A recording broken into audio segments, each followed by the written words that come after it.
আপনি যদি এই সময়টাতে প্যারিসে আসেন তাহলে কী রকমের গরম এক্সপেক্ট করছেন? দেখুন, মোটামুটিভাবে বলবো কলকাতার মতোই কিন্তু গরম, যথেষ্ট গরম।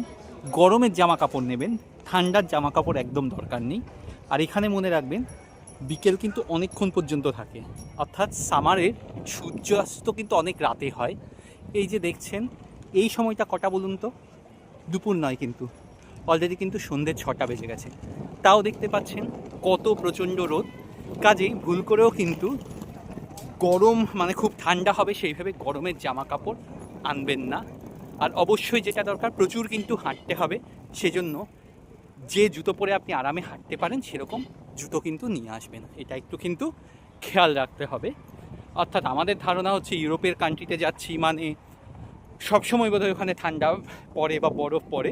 এই ধারণাটা কিন্তু ঠিক নয়, কারণ এখন কিন্তু এখানে কিন্তু প্রচণ্ড গরম। হ্যাঁ, দেখতেই পাচ্ছেন যে সবাই কিন্তু হালকা হালকা জামা কাপড়ই পরেছেন। হ্যাঁ, সেই জিনিসটা কিন্তু একটু কিন্তু এই সময় কিন্তু খেয়াল রাখতে হবে যে আমরা কিন্তু এখন গরমের জামা, অর্থাৎ গরমকালে আরামদায়ক জামা কাপড় সেরকম নিয়ে আসবো। হ্যাঁ।